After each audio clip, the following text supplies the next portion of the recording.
ayat 8 ya.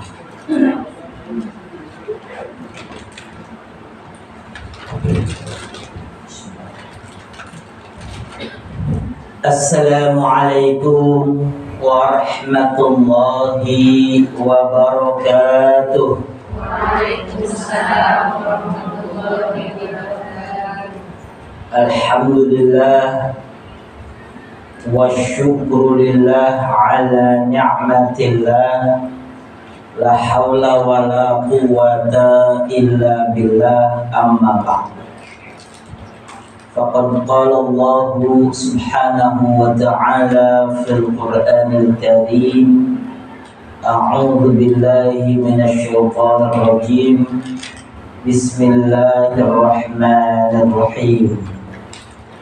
Fas-sabiqati sabqa, fal-mudabbirati amra, yawma tarjufur rajifah, tatba'uha radifah, qulubun yawma idzin wajifah, ila akhiril ayat.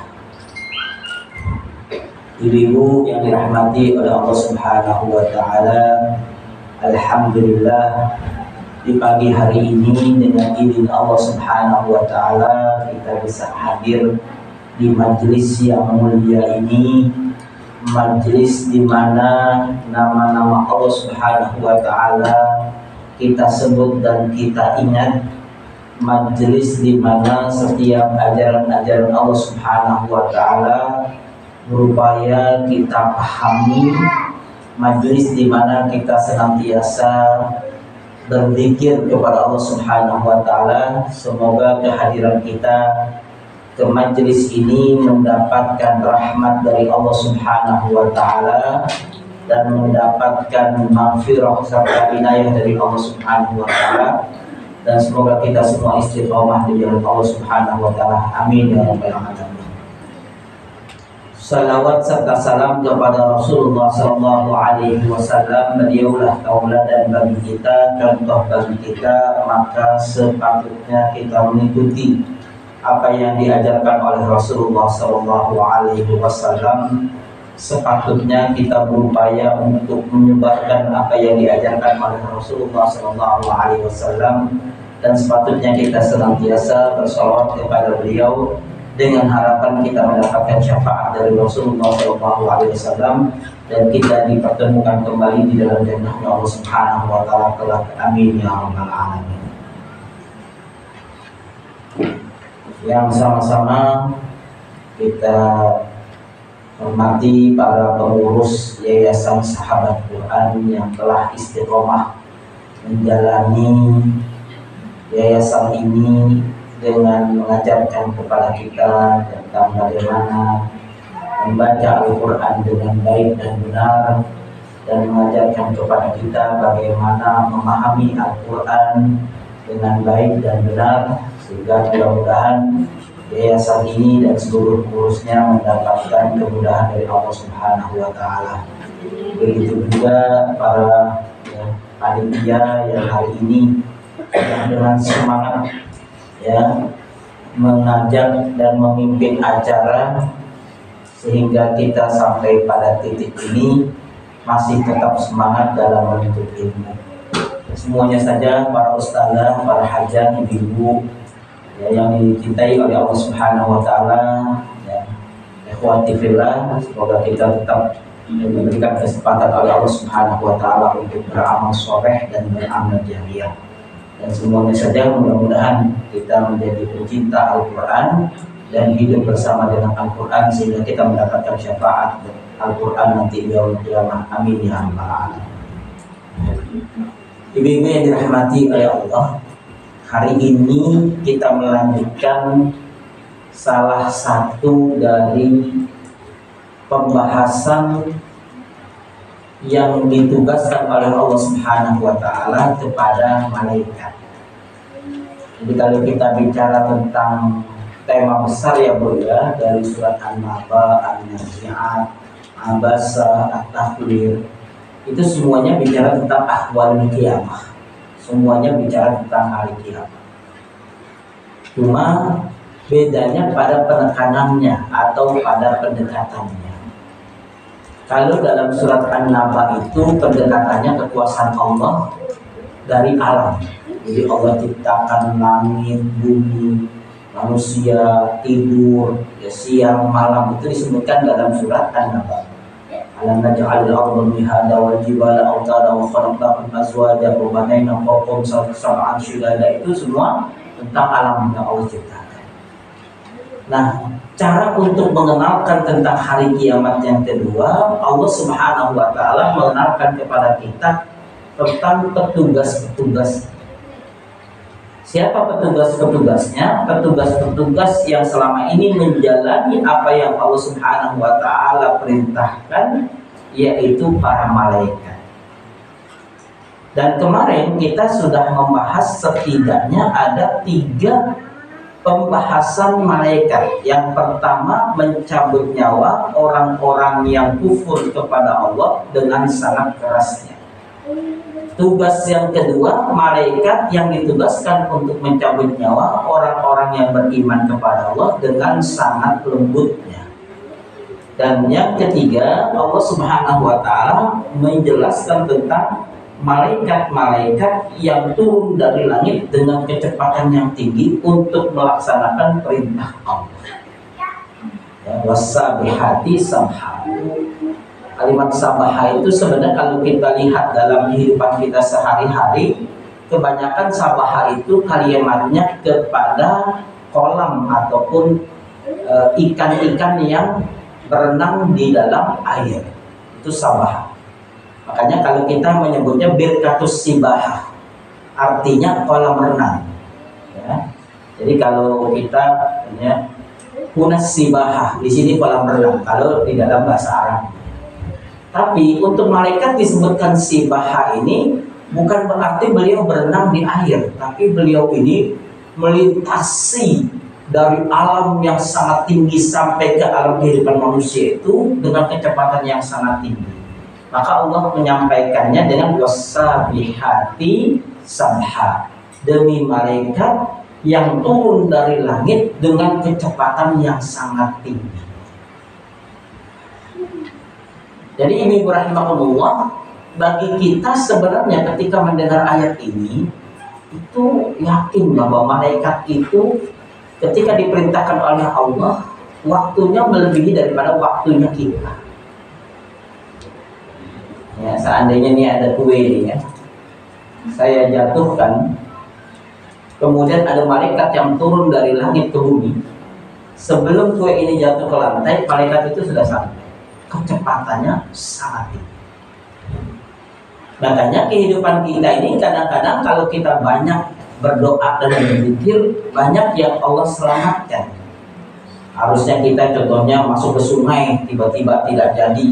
Ya, tiba-tiba ya mungkin motornya kempes sebelum itu sehingga kemudian jatuh. Ya, itu karena ada malaikat-malaikat yang Allah Subhanahu wa taala perintahkan dengan sangat cepatnya untuk bisa menyelesaikan masalah kita. Ya, walaupun ada malaikat-malaikat yang ada di sekeliling kita, tapi ada juga malaikat-malaikat yang memang dia punya tugas khusus. Termasuk seperti menjatuhkan air hujan, itu ada malaikatnya khusus. Ada malaikat yang mengantarkan rezeki, itu ada malaikatnya khusus.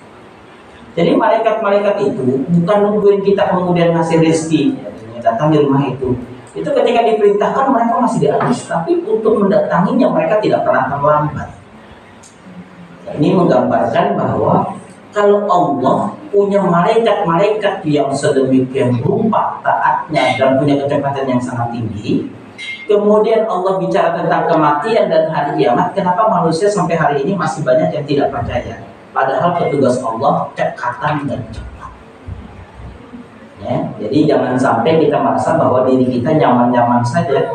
Ya, wah malaikat masih jauh nih, malaikat mau belum tentu jemput kita.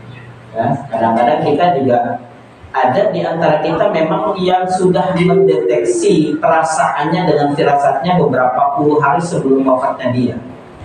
Ya, karena malaikat itu kalau sudah melihat calon orang yang akan meninggal dunia itu, sudah melihat orang yang akan dicabut nyawanya itu setidaknya 70 kali sebelum dicabut nyawanya. Ya, jadi artinya sangat kenal, tidak sampai ada salah sasaran. Ya, yang mau dicabut nyawanya dari 3 orang ini sebenarnya yang di tengah terus salah, itu tidak. Malaikat itu sudah paham betul yang diperintahkan oleh Allah, cabut nyawanya nanti jam sekian, itu langsung. Ya, mereka paham betul terhadap apa yang mereka lakukan. Nah, ini kaitannya dengan kecepatan malaikat dalam melaksanakan tugas dari Allah Subhanahu wa Ta'ala. Nah, sekarang kita memasuki ayat yang keempat hari ini. Fassabiqati sabqa. Ya. Tadi turun dari langit sangat kencang dan malaikat yang mendahului juga dengan sangat kencang. Jadi kita perlu berpikir yang disebut mendahului itu seperti apa. Jadi kalau kita lihat bahwa sesungguhnya malaikat-malaikat ini ketika diperintahkan oleh Allah Subhanahu wa Ta'ala itu bisa saja sangat cepat dan melakukan segala sesuatu sesuai dengan takdirnya manusia masing-masing. Kan di dalam rukun iman itu ada al-qadha, ada al-qadar. Al-iman bil qadha'i wal qadar. Iman terhadap ketentuan Allah dan iman terhadap takdir Allah. Yang disebut dengan ketentuan Allah itu sesuatu yang belum terjadi. Dan kalau itu sudah terjadi, itu namanya qadar, takdir. Kalau Allah Subhanahu wa Ta'ala mengatakan kepada manusia dalam qadanya, nanti pagi jam 7:05 engkau akan mendapatkan kecelakaan. Qadanya, ketentuannya. Jam 7:05 1 detik Allah Subhanahu wa Ta'ala kemudian memerintahkan selamatkan dia sebelum takdirnya terjadi. Jadi anggaplah dia akan kecelakaan jam 7:05 di detik ketiga. Maka ketika Allah perintahkan selamatkan dia di jam 7:05 detik kedua, kemudian diperintahkan dia bisa begitu kencang sampai takdirnya tidak sampai pada titik itu. Harus tidak kecelakaan, tidak kecelakaan. Itu namanya fassabiqati sabqa.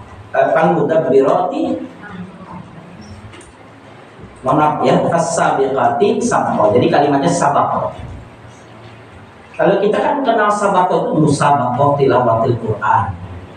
Artinya ada sebuah perlombaan di mana bacaan Al-Quran itu yang paling baik yang mana.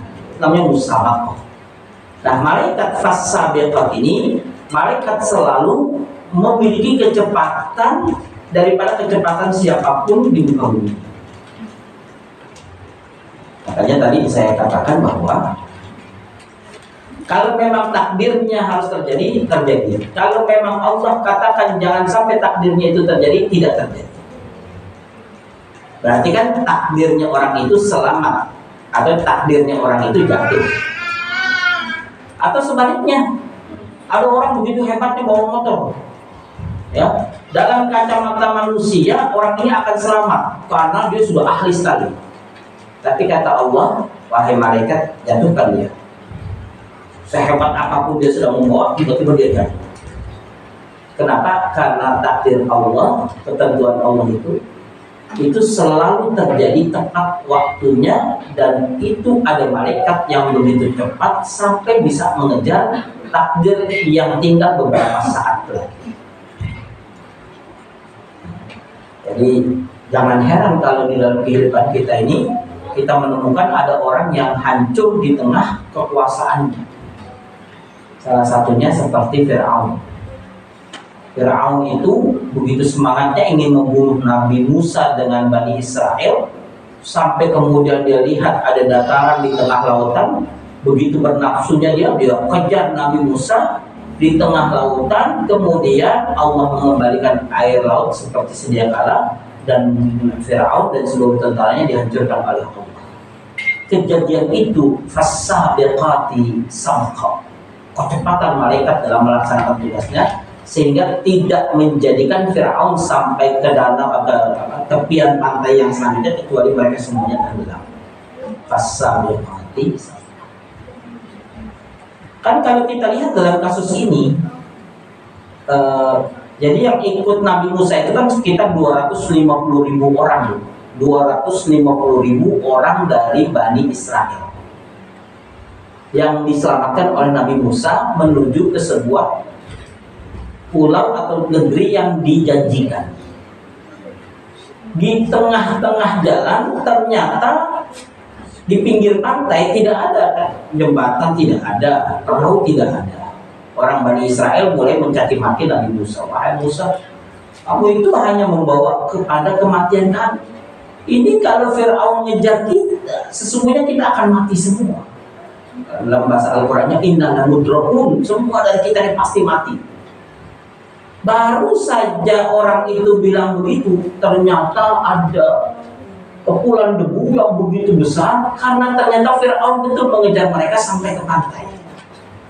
Dalam kondisi kepanikan yang sedemikian rupa, membawa 250.000 orang, ada yang tua, ada yang muda, ada yang sakit, ada yang cacat, 250.000 orang. Kemudian di saat yang tepat Allah Subhanahu wa taala mengatakan kepada Nabi Musa, "Wahai Musa, pukulkan tongkatmu ke lautan sekarang." Dipukulkan oleh Nabi Musa. Maka ketika tongkat itu terpukul tanah, maka malaikat kemudian membuka lautan menjadi daratan. Saat itu kemudian Nabi Musa dengan seluruh Bani Israel menyeberang, dan Nabi Musa paling terakhir. Ayo Bu, cepat, ayo cepat Bu, ya, ayo Pak, cepat Pak, cepat. Itu Fir'aun sudah semakin dekat. Sampai Fir'aun sudah sampai di pantai di bawah bukit, ya, jadi kan bukit-bukit sedemikian rupa turun ke bawah. Ketika mereka sudah di tengah lautan, Fir'aun sudah di depan pantai di mana tadi Nabi Musa dengan seluruh kaum Bani Israel itu berada.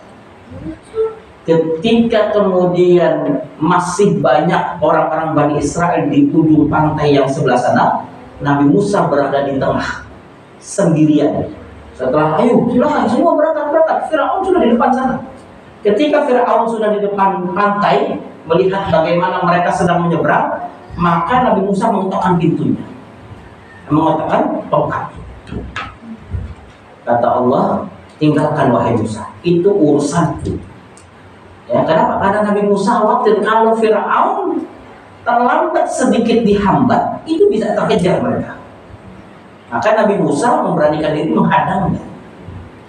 Ya, kata Allah, watrukil bahra rahwa, watrukil bahra rahwa, biarkan urusan laut urusanku, kata Allah. Kau pergi saja, selamatkan Bani Israel. Tapi karena saking sayangnya Nabi Musa kepada Bani Israel, dia tetap tekan tongkatnya. Kok nggak balik-balik? Lautannya tidak balik-balik. Ya, tujuannya biar Fir'aun tidak masuk ke laut. Tapi kata Allah, biarkan. Kemudian Fir'aun semakin dekat sampai sudah sangat dekat dengan Nabi Musa. Karena Allah sudah memerintahkan Nabi Musa untuk lari, maka Nabi Musa kemudian meninggalkan Fir'aun sambil mendekati pada kaumnya yang hampir saja selesai ke pantai yang sama. Ketika Fir'aun begitu nafsu melihat Nabi Musa begitu dekatnya, tentaranya semua disuruh untuk masuk ke dalam lautan karena sedikit lagi akan menggapai Nabi Musa dan seluruh Bani Israel. Ketika Nabi Musa sampai di pinggir pantai, tiba-tiba air seperti sedia kala semuanya kembali, jadi kayak air ditampung. Kemudian setelah selesai dia berbuat dan Fir'aun dan seluruh tentaranya tenggelam on time, tepat waktu, sehingga tidak ada tentara yang selamat, semuanya diazab oleh Allah Subhanahu wa taala. Coba kalau Nabi Musa tongkatnya dan kemudian jadi, Fir'aun masih di pinggir pantai selamat ya. Kali ini cuma teriak-teriak, awas kau Musa, aku bunuh kau nanti, kan gitu. Tapi Allah punya cara lain. Fasabiqati sabqa. Ketika sudah sedemikian rupa, Nabi Musa sudah selamat, kemudian malaikat diperintahkan kembalikan laut seperti sedia kala, maka dilepaslah semua yang selama ini menjadikan laut dan itu tertahan. Di saat itulah Fir'aun tenggelam dengan seluruh tentara. Jadi sebenarnya kalau kita bicara tentang kehancuran sebuah negeri itu, Allah Subhanahu wa Ta'ala bisa menghancurkan dengan sangat cepat. Ya, cuma yang menjadi masalah kita kadang-kadang kita ini kurang sabar dan kurang tawakal. Karena urusan kita itu harus kita serahkan kepada Allah, dan kecepatan Allah melebihi daripada kecepatan kita. Ya, kalau kita kan sering lihat ya Bu ya, di berbagai macam tempat, contohnya seperti ada orang yang harusnya tertimpa galon, ya, galon yang besar, ternyata gara-gara kakinya kena semut dia lari, terus kemudian galonnya jatuh. Kita juga pernah melihat contohnya ada orang yang sedang di pinggir jalan, ya, ketika dia lihat ada nenek-nenek yang buta dia selamatkan, ternyata mobil hampir menabrak. Itu karena ada malaikat-malaikat yang as-sabiqati sabqa, punya kecepatan yang kecepatannya sangat tinggi. Kalau Allah menjelaskan bahwa Allah punya malaikat-malaikat yang tingkat kecepatannya begitu tinggi dalam mengurusi segala urusan, masa kita ya masih meragukan kalau Allah ingin mencabut nyawa kita kapan saja kita masih bisa menghindari? Tidak. Jadi kalau kita yang beriman kepada Allah kan yakin hidup kita karena Allah, mati kita juga Allah, sehat kita Allah yang berikan, sakit kita Allah yang berikan. Kita orang yang beriman kepada Allah sebenarnya tidak ada masalah dengan masalah ini, dengan ayat-ayat ini, karena kita sudah yakin. Kalau disebutkan kita yakin. Kalau disampaikan, apakah ibu-ibu percaya bahwa malaikat itu punya kecepatan yang sangat tinggi? Pasti percaya. Yang jadi masalahnya ayat ini kan diturunkan kepada orang-orang kafir. Jadi kalau kita lihat orang-orang yang sekarang maksiat ini, maksiat di pinggir jalan, apa dia tidak tahu bahwa Allah punya malaikat yang punya kecepatan tinggi, kalau disuruh tidak pernah terlambat. Maka jangan sampai ada orang-orang yang membiarkan kemaksiatan itu terjadi. Jangan sampai azab Allah lebih awal daripada kedatangan itu. Coba ibu bayangkan nih kecepatannya. Ketika Allah Subhanahu wa Ta'ala ingin mengadab kaum Nabi Lut mau diadab oleh Allah, kan diinformasikan bahwa diadab itu di waktu pagi, subuh-subuh. Maka Nabi Lut diperintahkan untuk pergi, meninggalkan, dan tidak boleh nengok ke belakang. Karena menengok ke belakang sedikit saja itu bisa melambatkan langkah kakinya dan bisa terkena azab Allah. Apa azab yang ditimpakan oleh Allah kepada kaum Nabi Lut? Buminya diangkat, setelah itu dibalik, orang-orangnya jatuh, setelah itu ditimpa. Itu azab kaum Nabi Lut. Padahal Nabi Lut punya alasan kenapa dia harus membalikkan kepalanya, karena Nabi Lut punya istri yang tertinggal di sana dengan putri. Nah kebetulan istri Nabi Lut kan kafir terhadap Allah. Jadi ketika Nabi Lut dengan pengikutnya diperintahkan oleh Allah, pergi segera mungkin, jangan kau tengok ke belakang, mesti lari sekencang-kencangnya. Setelah sudah jauh Nabi Lut memandang, ternyata seluruh kaumnya sudah tidak ada. Bahkan yang ada tanah yang sangat rendah, disebut adnal ardi, tanah yang paling rendah. Di muka bumi ini tanah yang paling rendah itu adalah tanah yang pernah terjadi kepada kaum Nabi Lut. Saking rendahnya itu tanah, maka setiap ada air laut yang kemudian bersentuhan dengan tanah itu, maka airnya turun. Saking kencangnya ditampar, tanah itu menjadi rendah, maka air laut tumpah sampai dia rata. Ternyata air laut itu adalah air garam yang terasing sampai hari ini. Maka kalau ada orang berenang di sana dia terapung. Karena apa? Karena air di tempat itu adalah tempat terendah di muka bumi.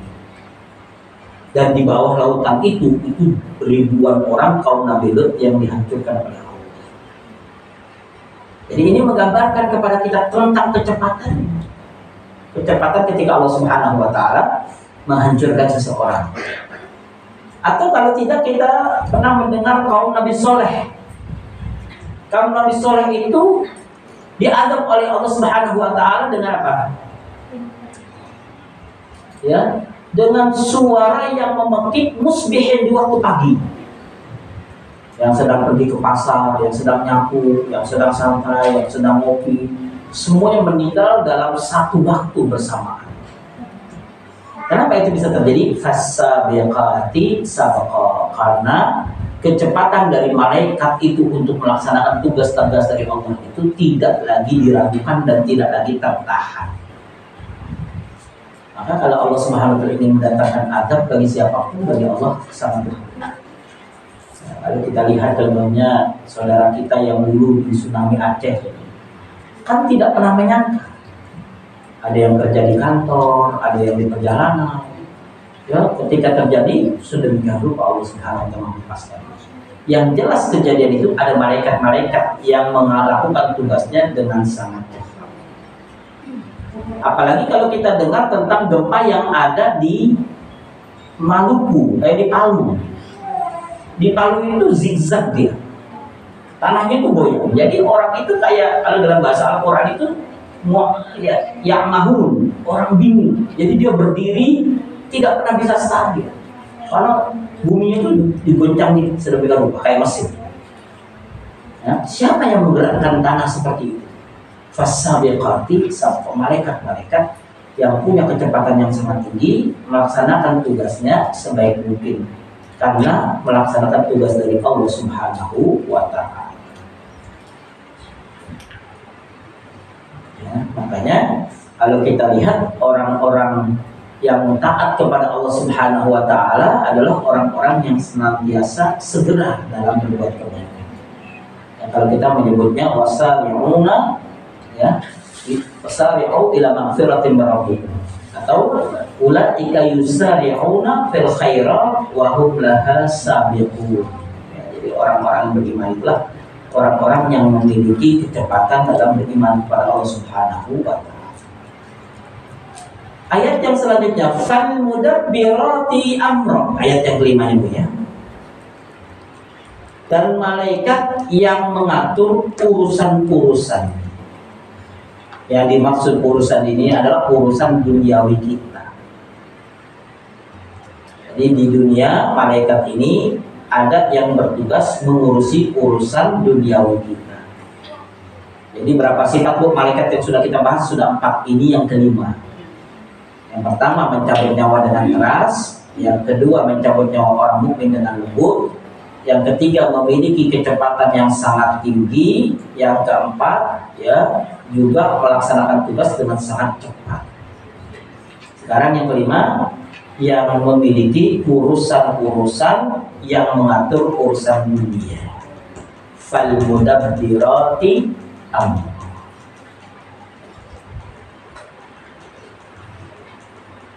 Jadi kalau kita pahami tentang al-mudabbirati amr ini, para ulama menjelaskan kepada kita bahwa semua urusan-urusan kehidupan manusia itu adalah cara Allah Subhanahu wa taala untuk menampakkan tentang yang disebut dengan sunnatullah.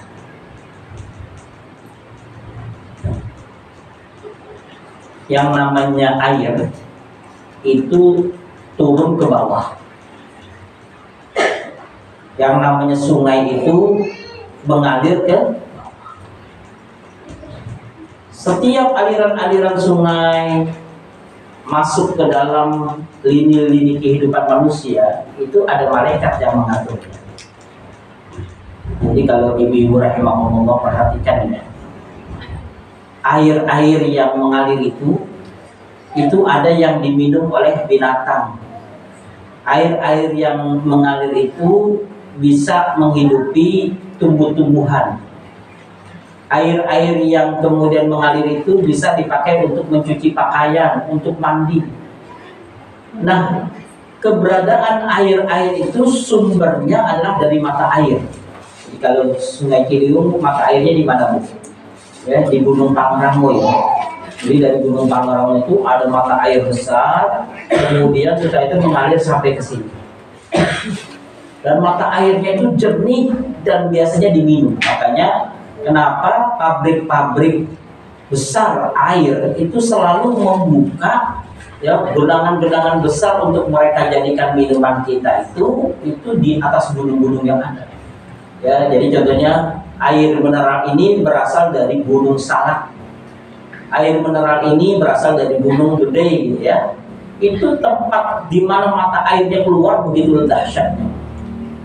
Ya, jadi kalau ibu lihat sungai Ciaruten, sungai apa Citarum ya, sungai Citarum itu kalau kita lihat di sananya, itu mata airnya besar sekali.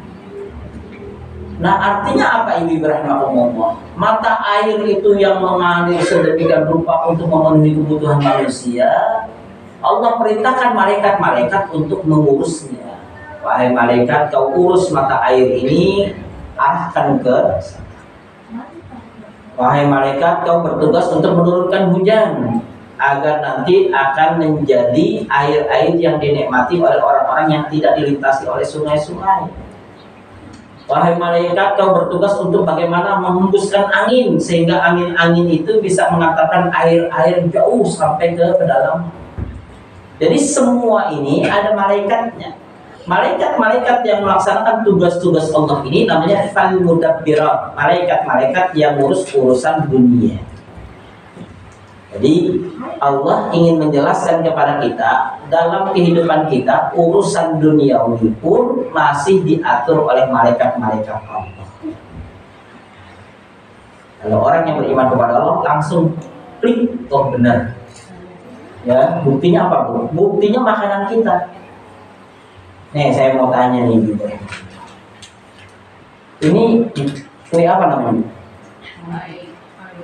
Paya gitu. Ini saya mau tanya, ini stroberi bukan? Iya, ini ditanamnya di tanah yang sebelah mana? Yang bikin, ada yang tahu nggak? Kita nggak tahu Bu, stroberi ini itu apakah ditanam di Ciwidey, apakah dia ditanam di sebuah wilayah, atau jangan-jangan dari Bogor, kita kan nggak tahu. Tapi yang jelas bahwa sekarang itu ada di hadapan kita. Lalu bagaimana rumus untuk mengantarkan dari petani sampai kepada kita? Banyak di antara kita yang tidak pernah menyadarinya. Bahkan kalau kita contohnya makan tempe, ya dari kedelai. Kedelainya dari mana? Kedelai kita tuh hampir sebagian besar impor. Kita makan roti, roti asalnya dari gandum. Gandum di Indonesia ditanam di mana? Rata-rata gandum itu di Timur Tengah, ya. Jadi artinya apa yang kita makan ini kan berarti ada yang mengaturnya secara administratif. Kok bisa ada buah stroberi, ada buah lesi, ada buah-buah yang tumbuh di negara lain tapi dinikmati oleh kita. Bagaimana caranya sampai kepada kita? Itu ada malaikat yang mengatur. Maka kita selalu berdoa, ya Allahumma barik lana fima razaqtana wa qina adzabannar. Ya Allah, berikanlah keberkahan kepada kami. Artinya apa?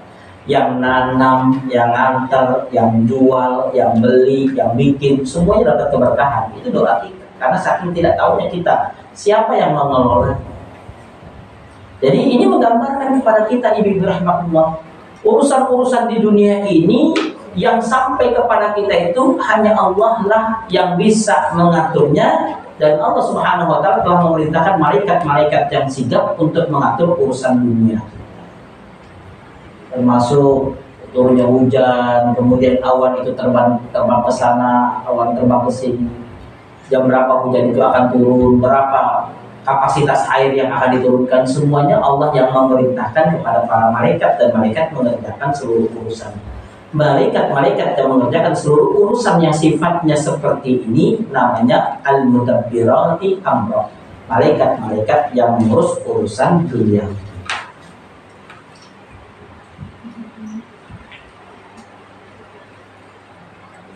Memang walaupun ada urusan-urusan duniawi yang terjadi agak berbeda. Contoh seperti Nabi Isa. Nabi Isa itu lahir tanpa ayah. Di situ ada urusan Allah. Ada kalimatullahi alqaha. Ada kalimat Allah yang kemudian Allah Subhanahu wa Ta'ala sampaikan jadi. Maka jadilah Maryam hamil tanpa suami dan lahirlah Nabi Isa. Itu karena keinginan Allah. Tapi ada malaikat-malaikat yang mengurusnya. Kalau ibu-ibu baca tentang bagaimana kisah lahirnya Maryam itu lari ke timur sejauh-jauhnya karena takut difitnah. Jadi orang-orang Bani Israel itu sudah sangat, ya kalau mau dibilang itu punya sikap yang sangat buruk. Ya. Kemudian setelah pergi jauh dari mana-mana tidak kelihatan, ya, Maryam diperintahkan untuk berada di sebuah tempat di mana tempat itu ada pohon kurma yang sudah mati. Kemudian Maryam diperintahkan untuk menggoyang pohon itu dan menggerakkan kakinya. Dari kakinya keluar mata air. Kemudian ada pohon yang digoyangkan sehingga menjatuhkan kurma. Semuanya di luar dari perkiraan manusia.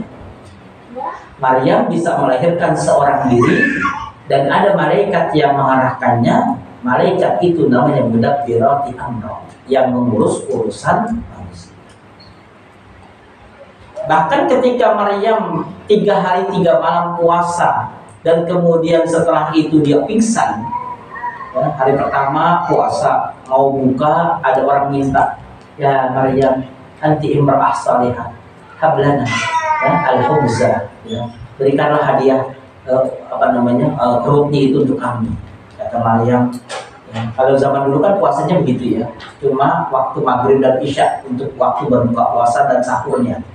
Ya, jadi kalau sudah lewat berarti nggak boleh lagi. Nah, menjelang maghrib itu datang, ya, petugas dari tempat ibadahnya Maryam itu. Ada namanya tempat ibadahnya Maryam itu disebut dengan mihrab. Jadi mihrab datang, wahai Maryam ini untuk buka puasa.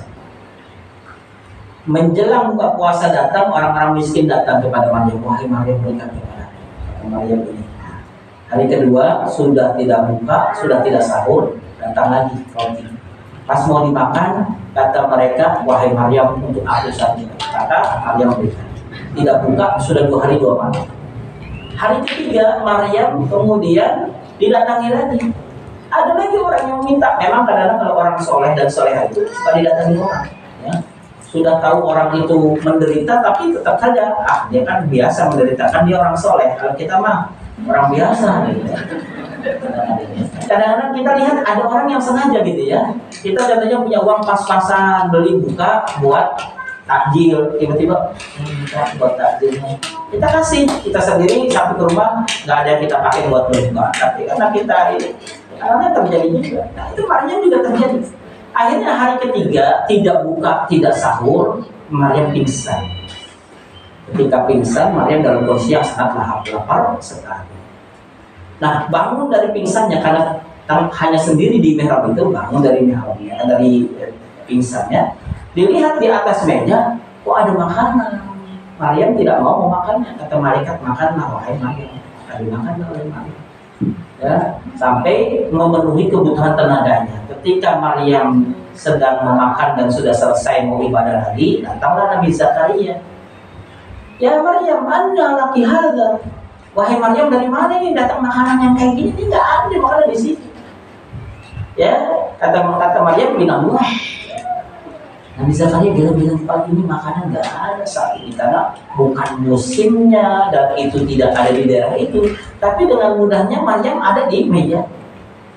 Ya, kemudian Maryam memakan sekedarnya, kemudian kalau kayak kita coba 3 hari 3 malam ada makanan, habis semua itu kan.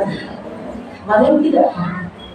Nah, bagaimana itu bisa datang? Itu ada malaikat yang fal mudabbirati amra, ada malaikat yang mengurus urusan duniawi kehidupan manusia. Jadi kalau kita dalam konteks ayat ini mengetahui bahwa Allah punya malaikat-malaikat yang bisa menyelesaikan urusan-urusan dunia, kita kan seharusnya tidak perlu bersedih hati karena kita tahu bahwa kita punya Tuhan, di mana Tuhan kita Allah ini maha kuasa, dia bisa mengurus urusan kita. Tapi konteksnya sebenarnya bukan ini. Konteksnya kalau kalian di dalam kehidupan ini selalu dipenuhi urusan kalian oleh Allah Subhanahu wa taala, maka kalau Allah perintahkan beriman. Kalau kata Allah yakin hari kiamat, yakin hari kiamat. Orang-orang sekarang kan dia banyak kebutuhannya terpenuhi, tapi Allah tidak diingat, hari kiamat tidak disiapkan.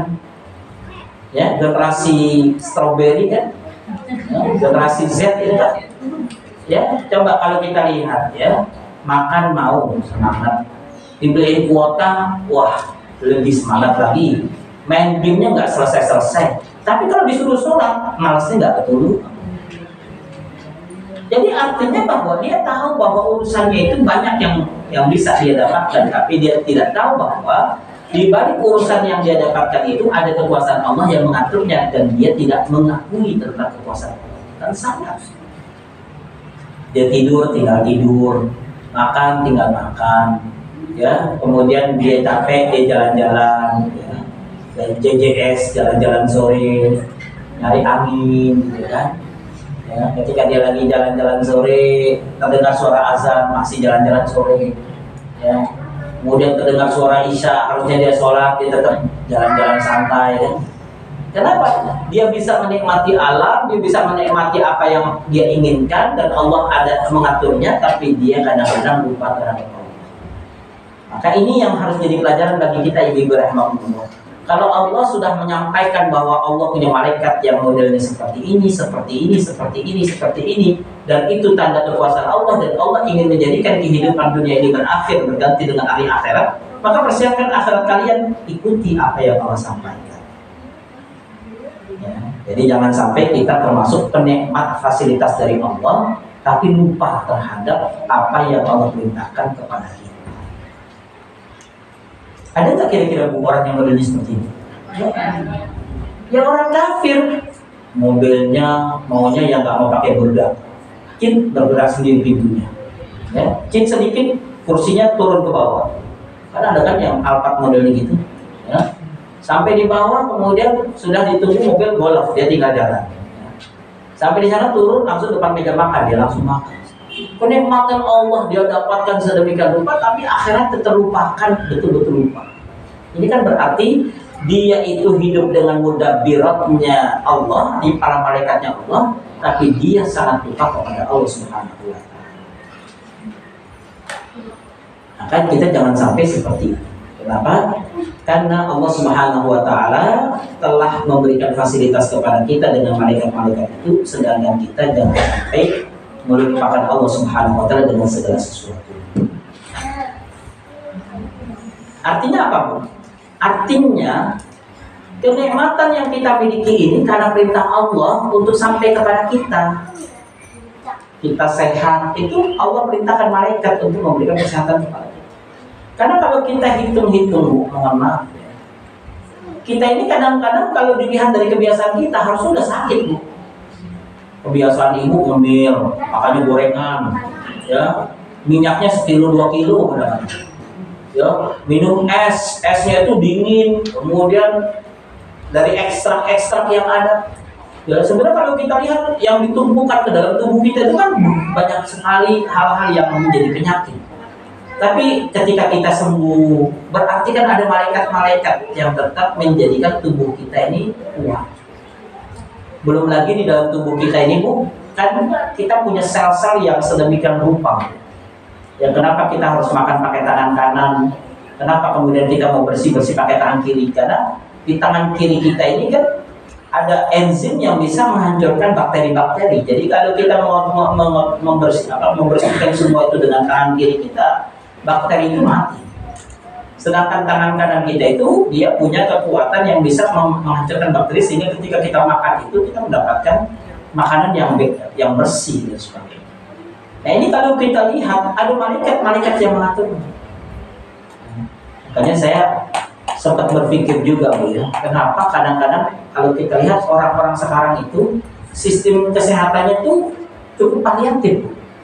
Ada totok punggung, ada akupuntur, ya, ada bekam, belum lagi ada pasdu, macam-macam, Bu, kalau kita lihat. Nah kalau kita lihat cara kesehatan yang seperti ini, pendekatannya pendekatan apa? Maka suatu saat saya pernah bertanya kepada ahli akupuntur. Saya bilang, sebenarnya cara kerja akupuntur itu apa? Kata dia bahwa cara kerja akupuntur itu memerintahkan sel-sel dalam tubuh manusia itu untuk memiliki hal-hal yang bisa menjadikan manusia itu stabil. Tentunya manusia asam lambung. Bagaimana asam lambungnya itu sembuh, maka dia harus ditambahkan asam yang lain.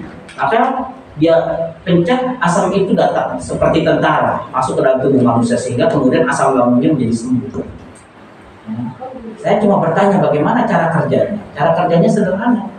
Pernah tidak lihat ular makan kerbau? ular dalam kebo atau dalam kambing.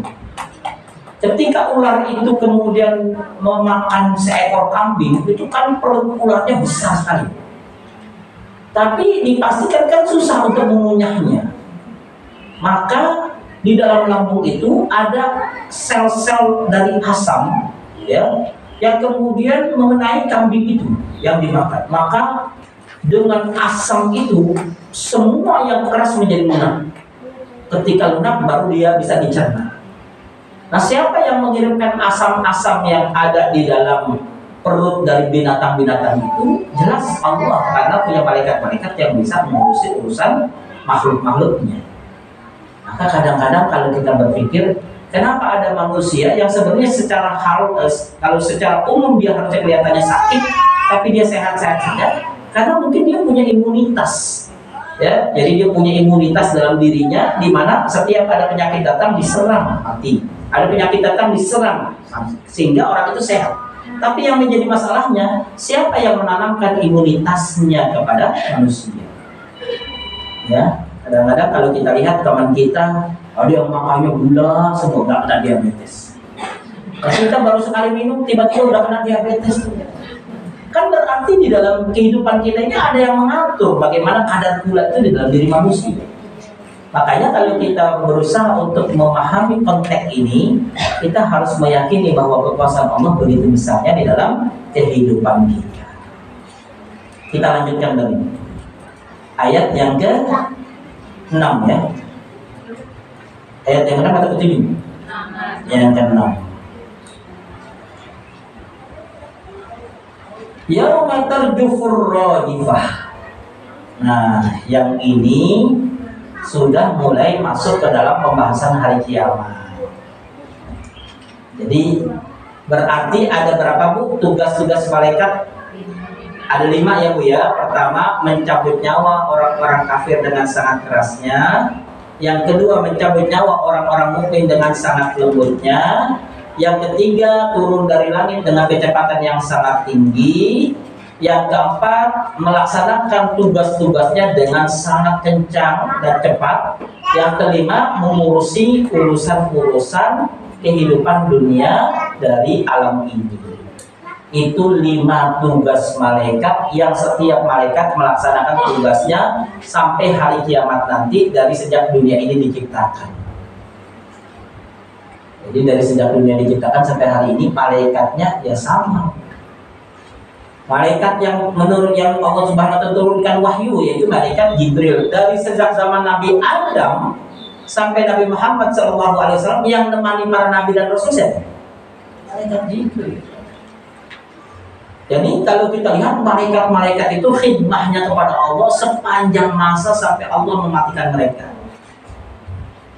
Coba kalau kita beribadah kepada Allah, baca Quran 1 jam saja sudah capek. Ya, kita sholat saja beberapa saat sudah capek. Malaikat-malaikat Allah yang ada di langit sana, itu ada yang seumur hidupnya, selama dia hidup hanya rukuk dan tidak pernah melakukan selain itu.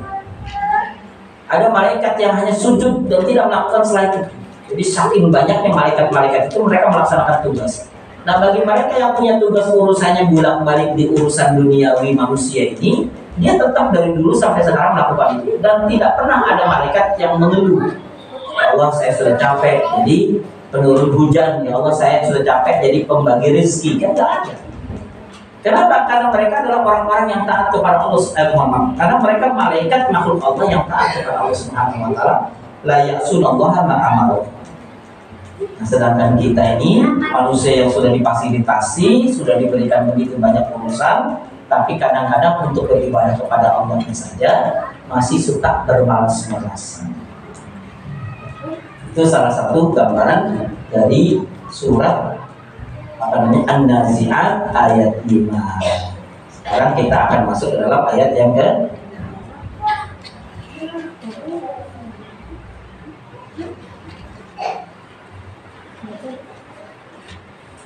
ayat yang ke-6 ini menggambarkan kepada kita masa peralihan. Yauma tarjufur radifah. Sungguh kamu akan dibangkitkan pada hari tiupan pertama mengguncangkan alam. sini kalau kita lihat bu, rodifah, ya, yauma tarbufur rodifah tatba'uhar rodifah. Ya, tiupan pertama itu diiringi dengan tiupan kedua. Maksudnya apa bu? Tentang tiupan yang pertama tadi, kemudian kita akan dibangkitkan. Jadi begini, orang-orang beriman ini, kita ini semua meninggal dunia sebelum hari kiamat terjadi. Karena tidak mungkin kita akan melihat hari kiamat. Karena yang menyaksikan dan melihat hari kiamat itu hanya orang-orang yang kafir kepada Allah. Jadi jangan sampai berdoa, ya Allah, matikanlah saya ketika hari kiamatnya. Nah itu di saat di mana orang-orang kafir itu meninggal. Yang paling penting bagi kita, Allahumma rzuqna husnal khatimah, ya Allah, matikanlah aku ketika datang waktu kematian itu dalam kondisi husnul khatimah. Itu yang kita minta. Sedangkan kematian orang-orang kafir itu kematiannya nanti pada hari kiamat. Walaupun ada yang meninggal sekarang, tapi ketika terjadi hari kiamat itu tidak ada satu pun orang yang beriman kepada Allah Subhanahu wa Ta'ala. Nah, saat itu ada namanya tiupan yang pertama, dunia dihancurkan. Nah, kita yang ada di alam barzah, yang saat itu sedang santai-santai, kan kalau mohon maaf ya, orang yang beriman di alam barzah itu kan menikmati namanya naimul kubur, kenikmatan kubur. Naimul kubur itu tidur santai, bertemu dengan orang soleh, ngobrol gitu. Itu kenikmatan orang-orang. Jadi kalau kita di dunia pengennya kaum berbahan gitu, berbahan. Nanti di alam barzah itu ketika kita bertemu dengan amal soleh, ketemu dengan orang-orang soleh, itu kita pengennya tuh santai ngobrol dengan mereka. Walaupun Allah berikan fasilitas kita untuk istirahat, tapi kita masih menikmati. Jadi di dunia ini orang-orang yang berjuang di jalan Allah kan banyak yang meninggal dunia. Bal ahya, mereka itu masih hidup di dalam alam barzah. Oh ternyata ya, yang dulu ngaji saya mbah ya, dan gitu. Jadi kan contohnya diceritain gitu kan, dulu guru saya mbah ini, kita nggak pernah mengalaminya, tapi di dalam alam barzah kita bisa menemukan mereka karena mereka orang-orang soleh, ahya, mereka hidup. Nah di antara mereka ada, makanya kan kalau kita lihat tentunya seorang mukmin yang meninggal dunia, kemudian anaknya, cucunya meninggal dunia, dia bisa bertemu di sana di alam barzah. Nah di alam barzah ini, ketika kondisinya hari kiamat, itu kondisinya dunia dihancurkan. Ketika dunia dihancurkan, setiap orang merasakan getarannya sampai ke alam barzah. Jadi di alam barzah itu getarannya ada. Namanya di situ inqirabun syadidun li nufkhatil ula. Jadi ketika tiupan yang pertama disampaikan itu semua gemuruh sampai ke alam barzah. Bedanya kalau orang mukmin itu ketika merasakan gempa atau goncangan yang sangat dahsyat, kemudian mereka mengatakan hadza ma wa'adana rabbuna. Oh ini yang Allah sampaikan di dalam surat An-Nazi'at. Oh ini yang Allah sampaikan dalam surat An-Naba. Kalau dalam surat An-Naba kan inna yaumal fasli kana miqata. Sesungguhnya hari terjadi pemisahan antara kehidupan dunia dan akhirat itu kan nanti ada waktunya. Maka ketika terjadi goncangan, mereka bilang oh hari inilah hari dipisahkan antara kehidupan dunia dan kehidupan akhirat. Di dalam surat An-Nazi'at juga yaumatan jufur rodifah tatba'uhar rodifah. Oh ini dia yang namanya tarbufur rodifah. Kita sudah di alam ruh, yaitu sudah di alam barzah. Tapi getarannya kita rasakan dan kita mengatakan hadza ma wa'adana rabbuna. Inilah yang Allah janjikan. Aku meyakini betul. Jadi kalau kita meyakini kehidupan akhirat, mempersiapkannya dengan sedemikian rupa, maka setiap kejadian-kejadian itu menjadi sesuatu yang membahagiakan. Oh, sebentar lagi akan terjadi hari kiamat, dunia dihancurkan, semua mati, semua termasuk malaikat mati. Nanti tatba'uhar rodifah, ada tiupan kedua. Ketika tiupan kedua berbunyi lagi, mereka dibangkitkan semua. Oh, ini yang disampaikan oleh Allah. Setelah itu ketika mereka sudah dibangkitkan, mereka dibawa menuju kepada mahsyar. Oh ini yang disampaikan oleh Allah dalam suratul Hasyr, dalam suratul Shofat dan sebagainya. Kemudian mereka diboyong sampai yaumul hisab. Kemudian mereka mengatakan hadza ma wa'adana rabbuna. Jadi orang yang beriman itu sudah menanti setiap dari proses-proses kematian sampai menuju surga. Karena semuanya sudah disampaikan dalam Al-Qur'an. Jadi kalau kita termasuk orang-orang yang berusaha untuk menikmati hidup dan menjalani hidup itu dengan sebaik-baiknya. Sehingga setiap kejadian itu kita sudah siap. Ya, kan kayak model kita nih, contohnya mohon maaf Bu ya, kita difitnah orang, mau masuk penjara. Pertama kali ketika kita difitnah orang, kemudian orang itu pergi ke ke pengadilan, ya. Kemudian atau pergi ke pengadilan. Di pengadilan itu dia bilang, Pak, saya begini-begini. Akhirnya kemudian surat pengadilan yang pertama panggil kita untuk datang ke hakim untuk diadili. Kemudian kita sudah tahu kalau saya nggak datang di pengadilan yang pertama, saya akan dipanggil pakai surat yang kedua. Kalau saya yang kedua saya dipanggil, maka saya tidak datang, maka saya akan dipanggil yang ketiga. Setelah yang ketiga, pasti saya akan ditarik paksa untuk pergi ke tahanan. Nanti di tahanan saya diinterogasi. Setelah saya diinterogasi, kemudian saya akan dihakimi. Setelah dihakimi, kemudian saya dituntut oleh jaksa. Jaksa akan mengatakan saya akan dipenjara 3 tahun berdasarkan KUHP seperti ini. Setelah jaksa kemudian menyatakan itu, kemudian hakim mempertimbangkan, maka hakim memutuskan saya dipenjara atau tidak dipenjara. Kalau kita paham tentang KUHP, tentang hukum, kan kita sudah tahu proses-prosesnya. Sama seperti kita di dunia ini. Kalau kita paham Al-Quran, bahwa kalau kita meninggal nanti ada malaikat maut yang mencabut nyawa kita. Malaikat ini ada malaikat rahmah, ada malaikat azab. Kalau malaikat rahmah, dalam hadis disebutkan bahwa kita itu akan dibawa ke langit, akan disambut oleh malaikat. Tubuh kita begitu wangi, dan di saat itu kita diletakkan lafi al-diyin di sebuah tempat yang sangat tinggi, yaitu Lauhul Mahfuz.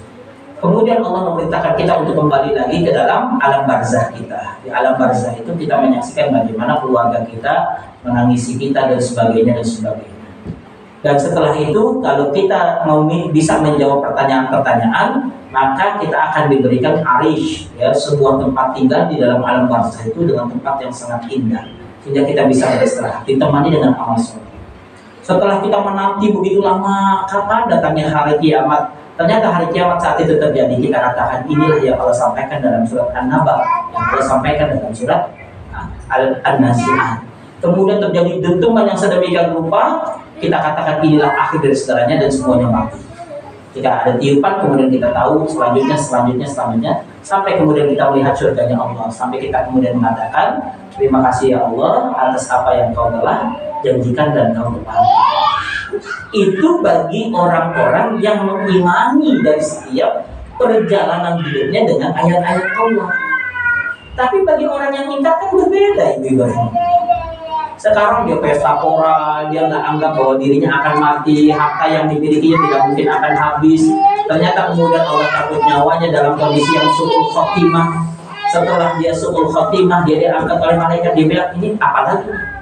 Ya, malaikat datang, ya, kemudian nanya, man rabbuka, kunaon nanya, ya, karena dia nggak pernah tahu, dia nggak pernah persiapkan. Dia bilang kan, saya nggak tahu, ya. Malaikat pukul dia, kenapa saya dipukul padahal saya nggak tahu, dipukul lagi. Sampai kemudian dia mendapatkan adab kubur. Adab kubur itu memang tidak daily, tidak setiap hari. Ya, 1 pekan itu 2 kali dipanggil. Tapi berdasarkan dari dosa-dosa dia, kalau dia sering minum khamar, maka dia dimasukkan dalam adab-adab khamar yang ada di dalam alam kubur. Kalau dia tidak beriman kepada Allah, ya dia akan mengalami itu sampai akhir hayat. Maksudnya sampai akhir alam barzakh. Ya, dia akan menyesal, dia akan menangis, dia menderita, semua yang namanya itu dia rasakan. Gara-gara dia tidak pernah mempelajari peta kehidupannya di akhirat nanti. Kalau kita ini kan belajar tentang, tentunya kita pernah belajar Bu ya, tentang 12 langkah menuju akhirat. Ya, pertama sakaratul maut. Ya, kemudian yang kedua apa Bu? Ya, alam barzakh.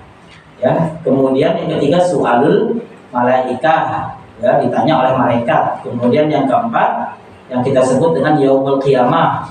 Kemudian yang kelima al-ba'ats, hari dibangkitkan. Yang keenam kumpul di padang mahsyar. Yang ketujuh kita dihisab. Yang kedelapan kita di mizan. Yang kesembilan kita diuji. Yang kesepuluh kita mampir ke yang disebut dengan tempat haud, telaga yang indah. Dan kemudian yang 11 kita di atas sirat. Yang 12 masuk surga. Itu kan langkahnya begitu dalam Al-Quran.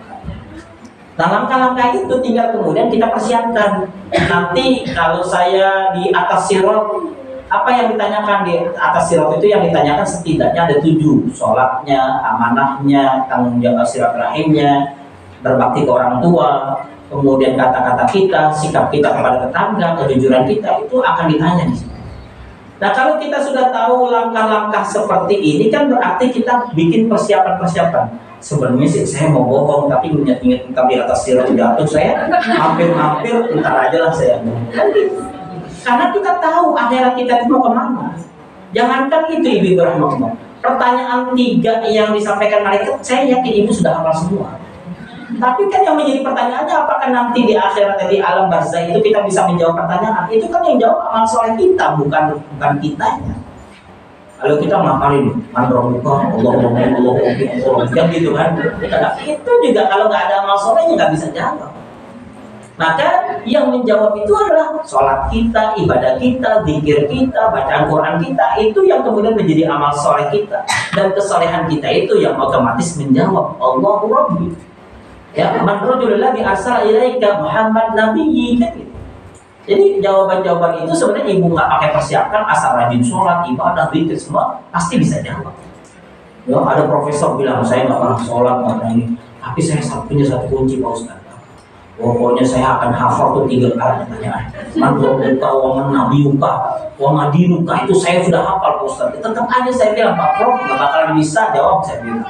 Kenapa? Karena itu bukan jawaban duniawi, itu jawaban ukhrawi. Artinya seberapa siapnya kita terhadap kehidupan akhirat, sejauh itu kita mampu menjawab. Nah, kembali lagi ke dalam pembahasan yauma tarjufur rajifah. Jadi tarjuf itu artinya ittirab, guncangan yang sangat dahsyat. Jadi ibu-ibu rahimahullah, mau kita meninggal dalam kondisi mukmin, kafir, apapun, yang namanya goncangan itu pasti terjadi. Cuma yang membedakan goncangan-goncangan itu untuk orang mukmin, goncangannya itu tidak terlalu besar. Jadi dalam barzakh, wah ini hari kiamat. Tapi kalau orang kafir dia sudah sedemikian. Sampai mengatakan waqala lisanu malaha, ada apa ini? Kalau kita nih, orang kafir ini pasti ngomong ada apa ini? Kenapa? Karena goncangan ini sudah disebutkan dalam surat Az-Zalzalah. Idza zilatil ardu zilzalaha wa akhrajatil ardu athqalaha wa qala al-insanu. Jadi seseorang yang sudah terbiasa melewati sesuatu yang dia ketahui itu tidak terlalu kaget, berbeda dengan orang yang sudah terbiasa, yang tidak terbiasa. Saya kan sering berangkat, alhamdulillah saya sering berangkat umroh, berangkat bawa jamaah. Saya udah lihat di map itu kan biasanya di depan tuh ada layar. Di map itu saya lihat ada daerah Mumbai itu India di atas itu. Jadi kalau Indonesia ini biasanya kan kita kalau mau pergi ke Saudi itu lintasannya itu ke Asia Selatan, di atas India, Mumbai, Karachi, itu model-model ini. Saya udah lihat dari sisi udaranya itu kan warnanya juga agak beda. Saya sudah mikir gini, wah sebentar lagi nih turbulensi ini. Berarti saya harus mempersiapkan diri. Saya bilang ke ibu-ibu, Bu, perjalanan kita masih panjang dan jauh. Daripada ibu bengong nonton, ibu ya save tenaga. Ustaz saya masih belum pengen tidur, udah banyak zikir aja lah, banyak. Pokoknya saya sampaikan itu. Jadi ada yang tidur, ada yang makanya ketika terjadi turbulensi sedemikian rupa, jamaah itu banyak yang nggak sadar dia lagi tidur. Nah kita udah kasih tahu. Yang nggak tahu, yang mungkin saya lupa kasih tahu, dia kaget, Ustaz ada apa ini kok begini kan? Ya, saya jelaskan tenang, zikir banyak-banyak. Kan kalau turbulensi kan kita kehilangan udara. Jadi kayak mengapung di atas udara, tidak ada tenaga. Jadi dia udah kayak kalau naik angkot itu di atas jalan yang udah burdul gitu. Pokoknya udah siap meninggal aja, kadang-kadang goncangannya sedemikian rupa. Nah yang saya sampaikan istirahat itu, alhamdulillah pas tidur mereka goncangan nggak terlalu merasakan hati. Nah kan beda Bu, antara ibu kaget. Ya saya juga pernah Bu di Singapura, saya waktu itu bukan umrah ya, saya lagi ada sebuah perjalanan di atas Singapura, turbulensi. Saya sempat kaget, tapi setelah saya lihat, turbulensi ya sudah. Yang namanya turbulensi itu kan di dalam penerbangan itu sesuatu yang biasa. Tapi bahwa hati kita harus melekat kepada Allah itu kan harus senantiasa ada. Maka cara untuk menenangkan diri kan kita harus berupaya banyak berzikir kepada Allah. Ya, di samping sebelah sana saya itu ada orang Syiah. Ketika turbulensi kan dia ngomongnya apa? Ya Husain, ya Hasan, ya Husain, ya Hasan, dia teriak-teriak gitu. Lalu lagi ini kan, berarti kan kelihatan dia sikap paniknya. Lalu kita kan astagfirullah, Allahu Akbar, Allahu Akbar. Jadi yang ingin saya sampaikan, dalam kondisi-kondisi seperti itu, tingkat kepanikan seseorang itu mengeluarkan apa yang ada dalam dirinya. Maka kalau ibu sering baca Quran, sering zikir, sering istighfar, ketika terjadi hal itu, ibu akan merasakan istighfar itu kencang. Ya. Nah, yang menjadi masalahnya adalah bahwa ketika seseorang tidak punya zikir, tidak punya apa-apa, ketika terjadi hal-hal seperti itu, apa yang disampaikan? Saya kaget juga, ada orang ngobrol sama saya, I have no God, I don't need God, because I'm rich man. Saya nggak butuh Tuhan, saya orang. Ketika turbulensi, dia bilang, oh my God, you have no God, saya bilang. Jadi pada hakikatnya dia sebenarnya butuh terhadap Tuhan, tapi dia ngaku-ngaku nggak butuh Tuhan. Itu kan orang-orang ateis kan gitu, mulhidun ya, orang-orang yang tidak mengaku bahwa dirinya butuh terhadap Tuhan. Tapi kalau lagi yang itu, dia mengaku. Nah ini gambaran kepada kita, yauma tarjufur rajifah, hari di mana goncangan itu begitu dahsyat, yang hari itu goncangan itu disertai dengan suara yang disebut dengan tiupan. Kalau kita dulu nyebutnya kalau masih kecil tadinya tiupan sangkakala. Guru kita kan suka ngajarnya gitu Bu ya. Nanti tiupan yang pertama tiupan sangkakala teng gitu kan. Terus kemudian tiupan yang itu dunia hancur. Dulu kita masih kecil nih ceritanya dulu. Kalau di dalam kita kan nafkah itu sebuah tiupan, kita tidak tahu bentuk tiupannya seperti apa. Tapi ketika itu terjadi semuanya hancur berantakan. Bagi orang yang beriman tahu, ini dia yang disebutkan di dalam surat An-Nazi'at, yauma tarjufur. Jadi kita tidak kaget, yang kaget orang yang kafir, yang kaget orang yang tidak pernah mengkaji ini. Ini ada apa ya kok ada goncangan kayak gini, masih nanya. Ya, kayak kita juga kadang-kadang masih suka terjadi gitu. Kan kalau kita biasa suka rekreasi Bu, kemana-mana, itu kan ada titik evaluasi, titik kumpul itu biasanya. Kalau kita pergi ke Tangkuban Perahu, titik evakuasi, titik kumpul kan Bu. Itu Bu kalau seandainya sudah namanya bencana, itu udah panik, nggak ada lagi aturan-aturan. Mau titik evakuasi apa, pokoknya lari-lari aja, semraut. Ya kalau kita ke rumah sakit kan juga ada Bu ya, titik kumpul di sini, lewat bantuan ini dan sebagainya. Kalau dalam kondisi panik sering takut panik. Nah orang yang beriman kepada Allah, yang selalu membaca Al-Quran, yang selalu memahami ayat-ayatnya, dia akan hilang kepanikannya karena dia tahu bahwa kejadian itu sudah disampaikan dalam Al-Quran dan dia meyakininya. Berbeda dengan orang yang tidak pernah membaca Quran, tidak tahu maknanya, dan ketika itu terjadi dia bertanya-tanya, ada apa ini? Untung di kuburan sendiri-sendiri, dia mau nanya ke siapa? Ya, ini ada apa ini? Kok ada goncangan gini? Oh itu surat An-Nazi'at. Surat An-Nazi'at itu apa lagi? Oh itu surat yang berbicara tentang hari kiamat. Bunyinya gimana? Udah terlambat nanyanya di alam kubur. Ya, jadi pahamnya di situ. Jadi ibu-ibu rahimahullah, setiap dari kita yang namanya yauma tarjufur rajifah pasti ngalami. Pasti ngalami. Tapi kita ngalaminya di alam barzah. Nah, kita mengalami di alam barzah cuma mengatakan, ini baru tiupan yang pertama. Kenapa? Tatsba'uhar radifah. Nanti setelah tiupan ini kita semua hancur, kita semua meninggal dunia, alam ini sunyi, tidak ada kehidupan sama sekali, dan hanya Allah lah yang saat itu hidup, dan hanya Allah yang saat itu berada di atas alam ini. Makanya di dalam Al-Quran Allah Subhanahu Wa Taala sampai bertanya, limanil mulkul yauma, limanil mulkul. Ya, jadi kenapa Allah menyampaikan punya siapa hari ini? Kerajaan siapa hari ini? Limanil mulkul yauma. Kenapa? Karena sekarang di dunia orang banyak menuhankan. Ada yang menuhankan matahari. Hari itu matahari hancur. Ada yang menuhankan bulan, hari itu bulan hancur. Ada yang menuhankan batu, hari itu batu hancur. Ada yang menuhankan manusia, hari itu seluruh manusia hancur. Jadi tidak ada satupun yang dianggap Tuhan hari itu ada dan hidup, kecuali semuanya mati. Jadi itu sebagai hari pembuktian. Mana yang mengaku-ngaku Tuhan? Temui Allah di hari itu. Di saat semua orang mati, coba temui Allah. Makanya Allah mengatakan limanil mulkul yaum, limanil mulkul yaum, limanil mulkul yaum. Gak ada yang jawab. Akhirnya kemudian Allah merubah dataran bumi menjadi dataran akhirat. Kemudian Allah Subhanahu wa taala menurunkan hujan. Dari turunnya hujan itu masuk ke dalam setiap dari pori-pori tanah, menyentuh setiap ekor manusia. Maka saat itu manusia berbentuk seperti sedia kala, tingginya rata-rata 28 meter, termasuk kita semua. Tulang ekor nih yang di belakang, kita punya tulang ekor. Tulang ekor itu nanti kena air yang Allah turunkan selama 40 masa.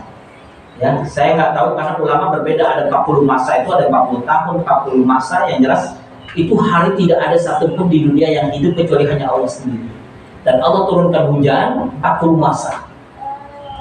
Semua orang yang pernah hidup di dunia ini, walaupun dia meninggal dibunuh, dibakar, tenggelam dan sebagainya, tetap dia punya yang namanya tulang ekor yang belakangnya. Tulang ekornya itu kena air yang meresap, kemudian setelah itu dari tulang ekor itu dia berubah wujud menjadi manusia, dan kemudian posisinya berdiri. Jadi dari tulang ekor itu naik ke atas, naik ke bawah, turun ke bawah, kakinya naik ke atas ke kepala, sampingnya. Nah, orang-orang ini posisinya di bawah tanah semuanya, tanah akhirat ya. Maka ketika manusia itu sudah dibuat kembali oleh Allah, diciptakan kembali oleh Allah, belum ada ruhnya nih, belum ada, masih diem di dalam tanah.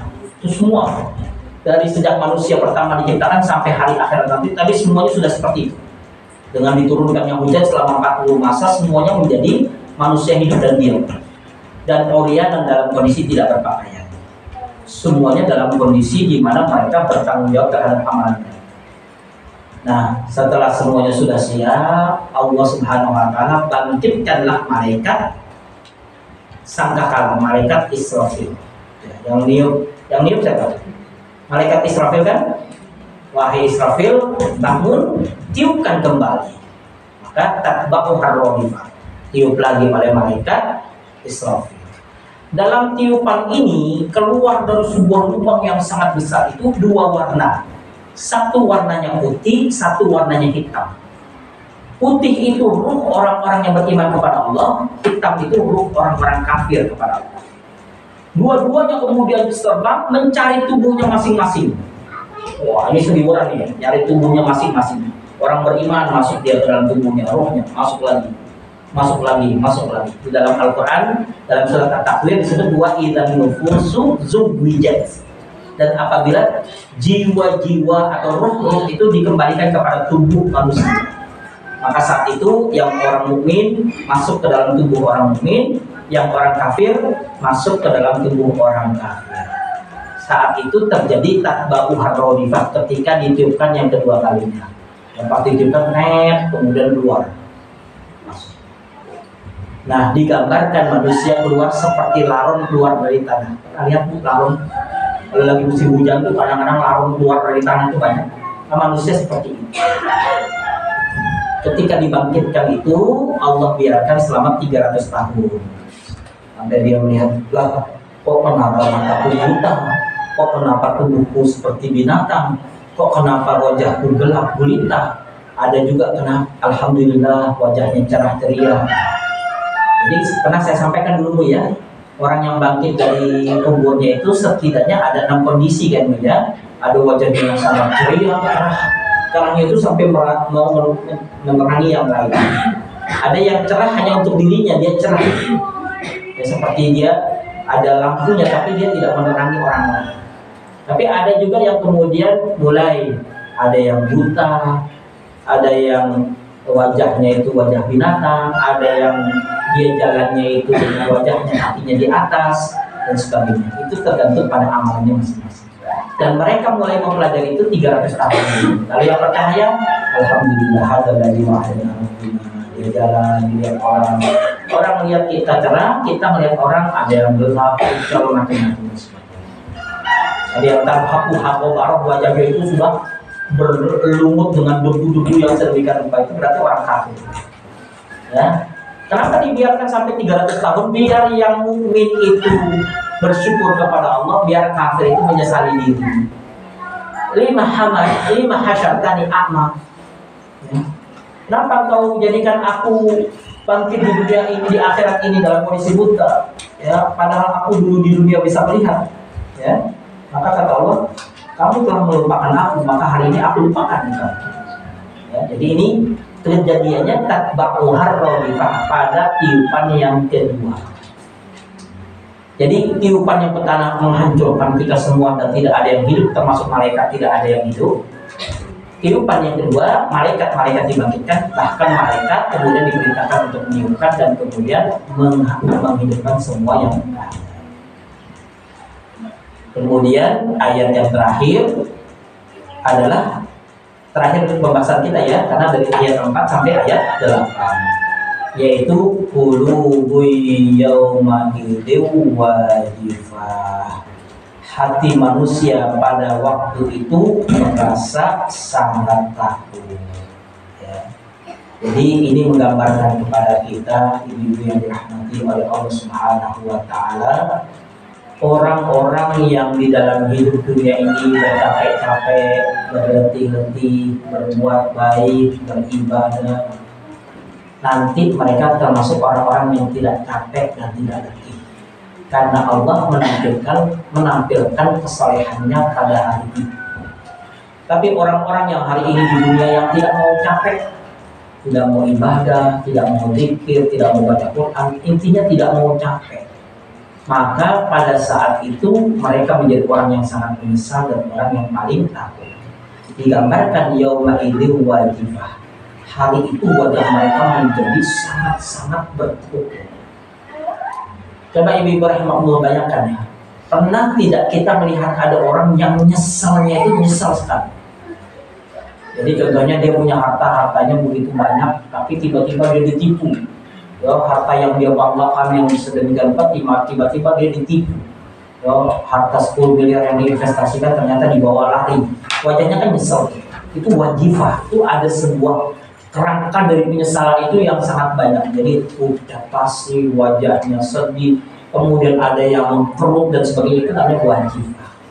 Jadi orang-orang kafir pada saat itu wajah-wajah mereka dalam kondisi sangat takut, menyesal dan putus asa. Ya. Ini bagi siapa? Bagi mereka-mereka yang selama ini ingkar kepada Allah Subhanahu wa Ta'ala. Jadi kalau mau lihat orang-orang kafir, orang-orang yang susah dinasehati, bayangkan wajahnya nanti kalau lagi nyesel itu gimana gitu. Makanya kita berharap jangan sampai ada orang di antara yang kita cintai, kita melihat mereka ketika bangkit di hari kiamat nanti ternyata dalam kondisi qulubu yauma idzin wajifah. Hati-hati mereka saat itu begitu takut, menyesal dan sebagainya. Caranya hari ini kita harus peringatkan mereka tentang ayat-ayat Allah itu. Karena apa? Kalau kita tidak memperingatkan mereka dengan ayat-ayat Allah itu, nanti mereka akan bertemu dengan apa yang Allah janjikan, mereka kaget. Sedangkan mereka yang kita kenalkan tentang ayat-ayat Allah hari ini, walaupun mereka capek dan kemudian mereka letih, tapi minimal mereka sudah tahu persiapannya akan berhadapan dengan apa yang Allah janjikan pada hari ini. Jadi yang disebut dengan wajifah itu terakumulasi 3 sifat utama yang buruk dari manusia. Yang pertama adalah khaifah, rasa takut yang begitu besar. Jadi wajifah itu qulubu yauma idzin wajifah. Wajifah itu wajahnya terakumulasi 3 hal. Yang pertama, rasa sangat takut sekali. Yang kedua, dzalilah. Dia memiliki dirinya dan jiwanya dalam kondisi hina sehina-hinanya. Kemudian yang ketiga, saghirah. Dia merasa dirinya kucil, ya, terkucilkan atau dia merasa sangat kecil. Ya, jadi kalau ada orang punya rasa takut karena 3 hal tadi, maka itu namanya wajifah. Ketakutannya itu terdiri dari sikapnya itu terdiri dari rasa takut yang sangat besar, rasa hina yang sangat hina, dan rasa paling kecil dalam kehidupan. Nah, kalau di dunia Bu, orang sudah punya sifat ini, itu tidak bisa berkembang Bu. Kalau kita nih mohon maaf ya punya anak penakutnya nggak ketulungan Bu. Ya, saking takutnya melihat semut dia sampai lompat-lompat gitu nih. Kalau melihat kecoa itu biasa aja ya. Ada yang takut, ada yang nggak takut. Ini kadang-kadang melihat semut, lihat kucing, kayaknya dunia kiamat. Lagi ngaju tiba-tiba ada yang teriak, tolong, ternyata karena kucing di sampingnya. Saking takutnya gitu. Mungkin punya masa lalu tentang kucing, tapi artinya kalau orang itu hidup sudah dipenuhi dengan rasa takut, maka hidupnya tidak akan pernah rasa nyaman. Kalau ibu kan takut sekali-sekali wajar ya. Lagi suaminya lagi enak tidur, bangun, kayak sih jam 2 malam, bangun sebentar, anterin ke kamar mandi ya. Itu mungkin saking takutnya gitu kan. Apalagi kalau ke hotel gitu kan, kadang-kadang nggak bisa tidur. Bisa tidur, bisa, kenapa? Saya nggak bisa tidur sepanjang malam kan? Itu karena ada rasa takut. Jadi hidupnya sedemikian tersiksa. Ditambah dadilah merasa hina. Ya, jadi kalau ada orang hidupnya merasa hina, itu kira-kira dia sudah tidak punya lagi motivasi diri. Ya, ayolah nak, kamu harus jadi anak yang ranking. Saya kan orang paling hina di sekolah. Ya, teman-teman saya menghina saya, menjelekkan saya. Dia sudah kehilangan. Apalagi saghirah, dia merasa kecil. Ya, nah inilah gambaran tentang bagaimana Allah Subhanahu wa taala memberikan informasi kepada kita agar di akhirat nanti kita punya hati tidak seperti ini, maka persiapkanlah akhirat kita dengan sebaik-baiknya. Kalau kita tidak persiapkan dengan sebaik-baiknya, maka perasaan ini ada dalam diri kita.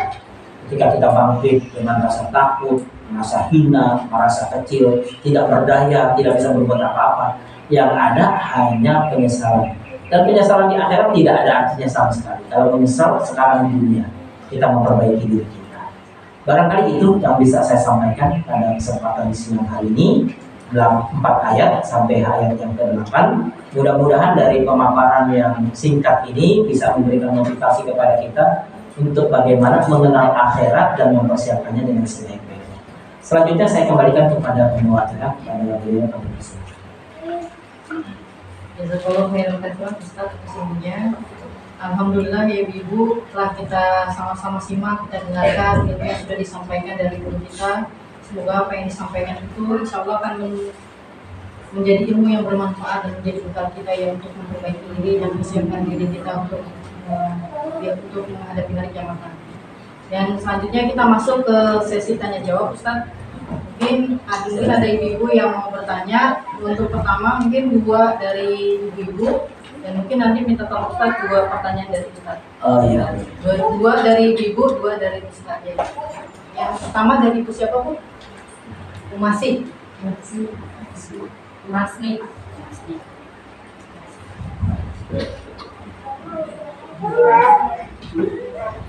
Assalamualaikum warahmatullahi wabarakatuh. Waalaikumsalam warahmatullahi wabarakatuh. Izin bertanya, kalau masalah tadi yang di takdir, bagaimana kita menyikapi agar kita tuh sabar, ikhlas, menerima takdir itu, tidak mengeluh gitu Ustaz. Kemudian tadi ada katanya ketika manusia itu ingin dicabut nyawanya itu berdasarkan tadi katanya ada beberapa tanda-tandanya 70 hari ya Ustaz ya tadi. Ya, 70 kali. Malaikat menyaksikan orang itu 70 kali. Ada yang mengatakan 70 hari. Itu apa aja itu Ustaz tanda-tanda orang yang boleh satu lagi Ustaz? Oh iya. Oh gitu. Ya silakan. Masalah di alam barzah. Misalnya orang-orang yang orang tua kita atau guru-guru kita sudah ada yang meninggal, mereka sekarang berada di alam barzah. Nah, kemudian kita mendoakan apakah mudah-mudahan nggak disiksa gitu. Misalnya lagi disiksa, kemudian mendoakan apakah siksaannya itu jadinya tidak jadi atau gimana gitu. Itu saja. Jazakallahu khairan.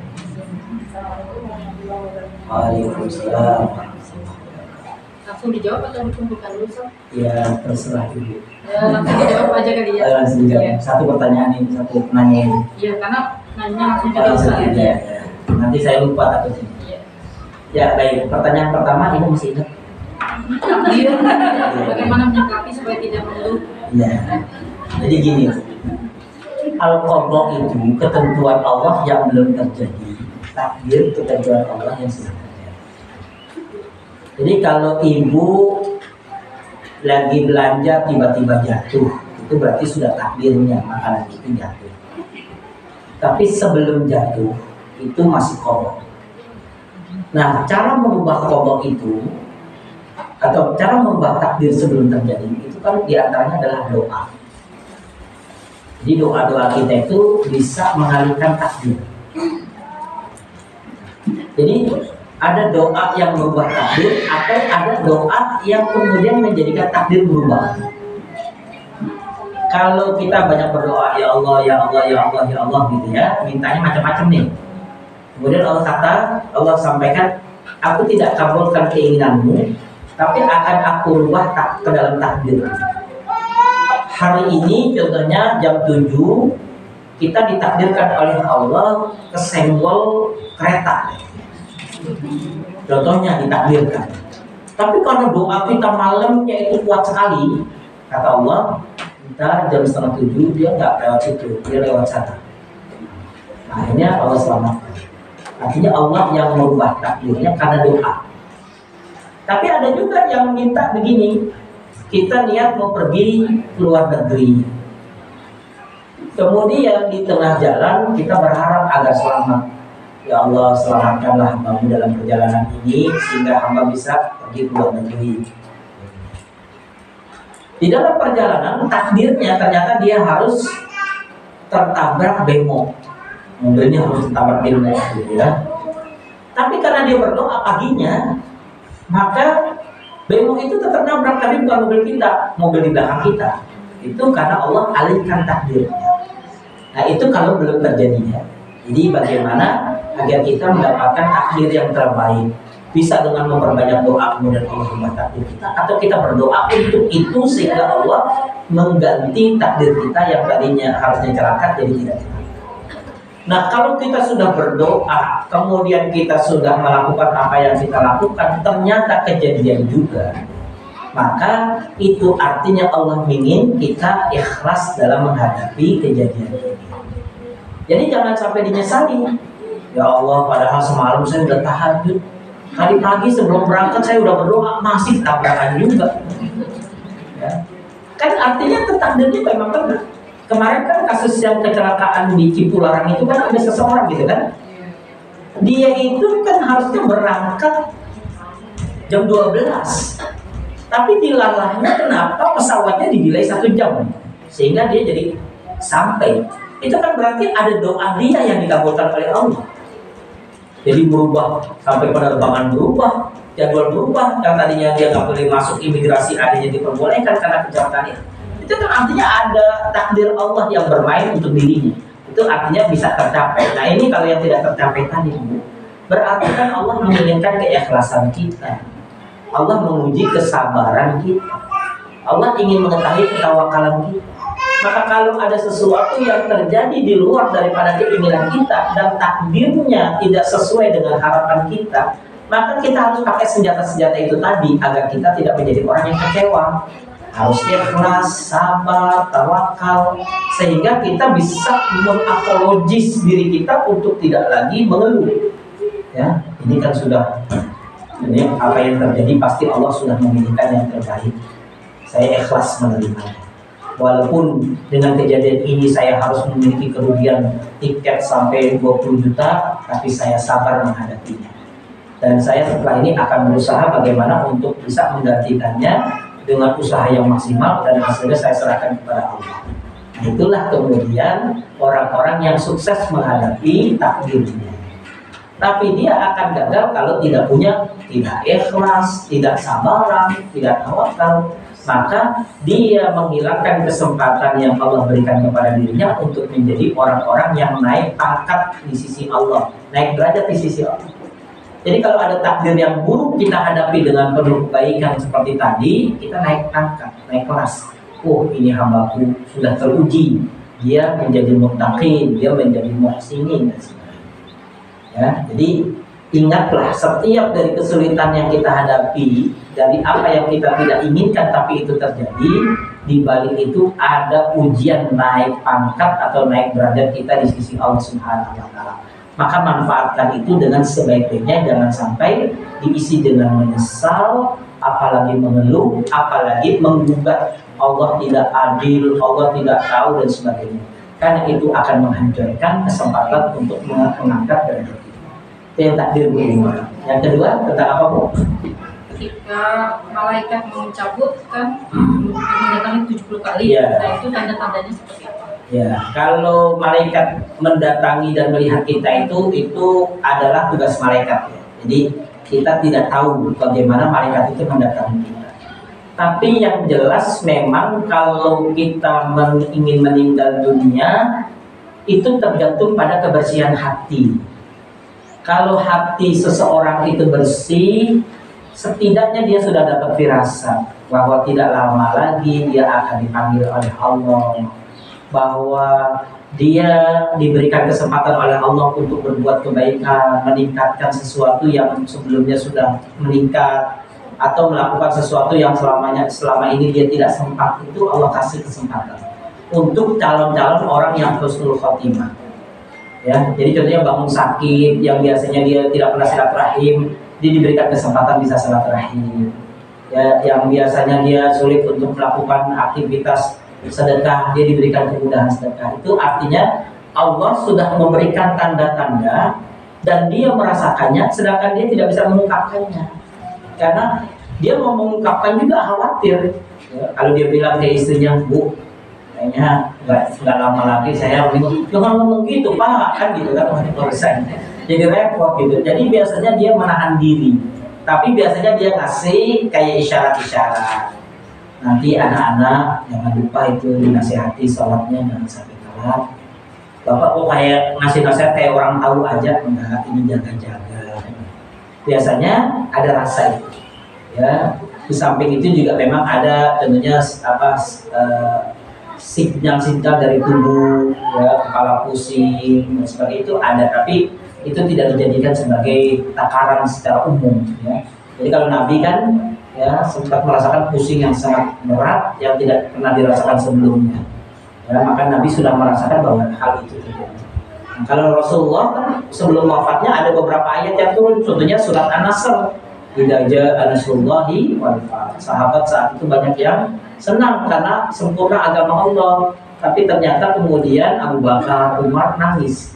Ya, kalau seorang Rasul tugasnya sudah selesai, setelah ini ngapain? Gak mungkin diam-diam saja. Pasti Allah akan mengambilnya. Nah, itu adalah orang-orang yang punya hati yang bersih, yang bisa menangkap sinyal-sinyal itu.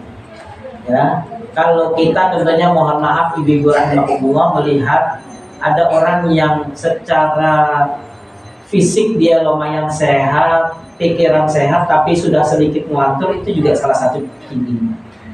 Jadi contohnya kita punya nenek, dia sudah enakan badan, tapi matanya sudah melihat kayak dia penasaran gitu ya. Karena ruangannya hampa. Berarti itu dia sudah lihat malaikat-malaikat yang sudah ada di sekelilingnya. Itu kalau memang menjelang kematian. Barangkali itu berkaitan dengan kematian. Kemudian yang terakhir tadi apa, Bu? Ketika di alam barzakh, Iya. kita ada doa ya. Doa apakah meringankan? Ya, jadi begini, Bu. Doa seorang mukmin kepada orang mukmin lainnya nyampe, tapi tingkatannya berbeda dengan doa dari keluarganya.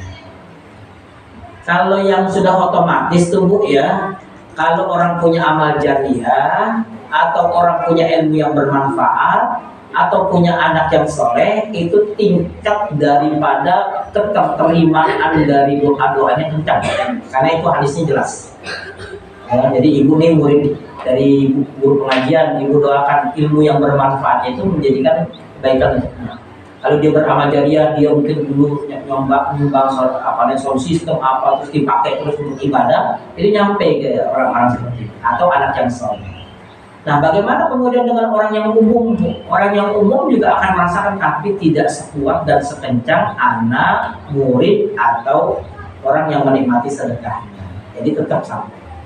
Nah, apakah kemudian bisa meringangi? Iya, tapi tergantung pada kedekatannya tadi.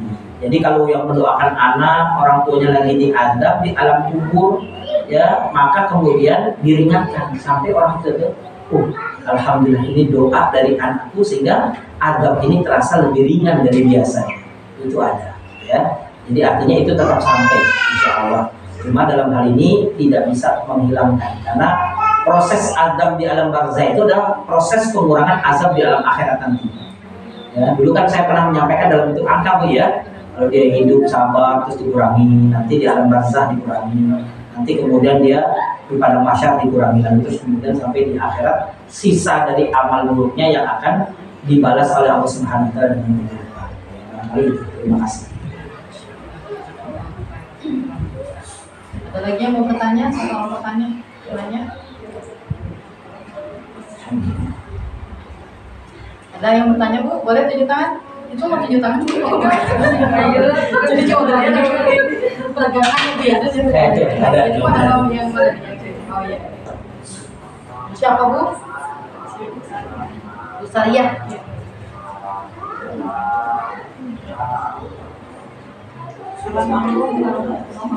Waalaikumsalam. Kalau menjadi penghibur dosa-dosa kita ya Ustaz, misalnya kita ikhlas. Tapi kalau kita berdoa minta sembuh itu, apakah itu menghalangi juga dosa kita? Terima kasih. Waalaikumsalam. Jadi begini, Bu, ya. Kita itu kalau sakit itu ada ulama yang mengatakan wajib berobat. Ada ulama yang mengatakan sunnah berobat. Kalau wajib berobat itu bentuknya ikhtiar, makanya kita berobat ada. Ada juga yang mengatakan sunnah. Kalau mau berobat boleh, nggak berobat nggak apa-apa. Apa dalilnya? Dalilnya saat itu Rasulullah SAW didatangi oleh seorang wanita. Wanita itu punya penyakit apa namanya, ayan, ya, penyakit epilepsi. Ya. Jadi kalau dia lagi jalan tiba-tiba dia kena, dia jatuh dan auratnya di bagian kaki sering kelihatan. Kalau dia jatuh kan dia meronta-ronta gitu, ya, dia kelihatan. Kemudian datanglah wanita ini kepada Rasulullah, tolong doakan aku untuk menjadi orang yang sembuh dari penyakit ini. Rasulullah mendengar dari pernyataan wanita itu senyum. Kemudian Rasul menawarkan, apakah engkau ingin aku doakan agar engkau sembuh, atau engkau aku biarkan dalam kondisi sakit dan mudah-mudahan Allah mengampuni dosa-dosamu. Wanita ini kan bidik, ya. Kalau saya sakit, ampuni dosa saya. Kalau saya sembuh berarti untuk pengguguran dosa dari penyakit itu sudah selesai. Kan nggak sakit lagi karena nggak perlu kesabaran juga. Akhirnya wanita itu memilih yang kedua. Ya Rasulullah, tetap biarkan aku punya penyakit ini. Tapi aku minta engkau mendoakan agar setiap aku sakit dan umat itu auratku tidak terbuka. Jadi ketika epilepsinya kena umat, auratnya tetap tertutup. Maka Rasulullah mendoakan itu. Setelah itu wanita itu ketika dia umat, auratnya tetap tertutup. Kenapa? Karena dia berpikir bagaimana lebih baik menggunakan kesempatan pengguguran dosa dengan penyakitnya dan sabar itu dibandingkan dia sembuh, nanti dia tidak punya kesempatan lagi untuk menggugurkan dosa-dosanya. Jadi itu pilihan dia, ya. Artinya mau memilih yang pertama bisa berobat, yang kedua ya dengan cara berikhtiar seperti yang dialami oleh wanita tersebut. Tinggal kita mengukur aja kira-kira dosa kita sedikit atau banyak, kan? Ya, kalau dosa kita banyak itu sebenarnya kalau kita diberikan sakit, alhamdulillah ya Allah ala nikmatillah. Kenapa terjadi pengguguran dosa? Jadi bebannya lebih sedikit. Barangkali itu.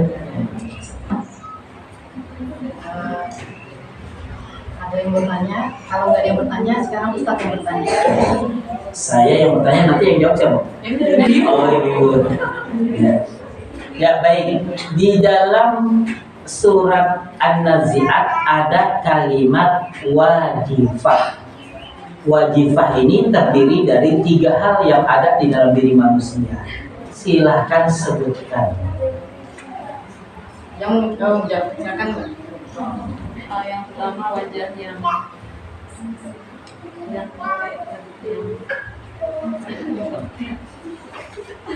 Apa Bu? wajah yang kotor ya. Ada tiga. Ada 3. Ada lagi yang TV itu, ini dulu nih, ini yang ini. Kan yang belakang ini. Siapa pun namanya? Bu Martini ya, Bu Martini. Rasa yang sangat takut sekali. Ya. Pertama, yang kedua memiliki diri dan jiwanya dengan sebenarnya. Ya. Yang ketiga terkecil atau rasa paling kecil. Ya, rasa kecil. Ya, alhamdulillah. Qulubu yaumaidin wajibah, saat itu hatinya itu takut, kemudian hina, kemudian kecil. Pertanyaan kedua. Pertanyaan lagi Ibu. Satu pertanyaan lagi. Apa itu yang disebut dengan ar-radifah? Kan ada ar-radifah, ada ar-radifah. Apa itu ar-radifah? Dan apa yang terjadi saat radifah itu terjadi? Tatba'uhar radifah. Apa itu radifah? Mana? Iya, yang kedua terjadi saat itu setelah itu apa? Manusia dibangkitkan kembali. Iya, manusia itu dibangkitkan. Ya sudah. Ya, jazakallah Ustaz. Ya, alhamdulillah ya Ibu, semoga yang apa yang kita dapat saat ini dapat bermanfaat untuk kehidupan selanjutnya. Ya, untuk melengkapi kehadiran kami sini agar lebih berkali, kami mohon ditutup dengan doa Ustaz. Ya, gitu. Amin. Ibu, mari kita berdoa. Mudah-mudahan Allah Subhanahu wa Ta'ala memberikan kepada kita ilmu yang bermanfaat, dan semoga kita bisa selamat dunia dan akhirat, serta memberikan kebaikan kepada orang-orang muslim. Mari kita berdoa kepada Allah Subhanahu wa Ta'ala. Allahumma shalli ala Muhammad wa ala sahabati Rasulillahi ajma'in walhamdulillahi rabbil alamin. حمدا حامدين حمدا شاكرين حمدا يوافي نعمه ويكافئ مزيدا يا ربنا لك الحمد ولوجهك الكريم وعظيم سلطانك ربنا تقبل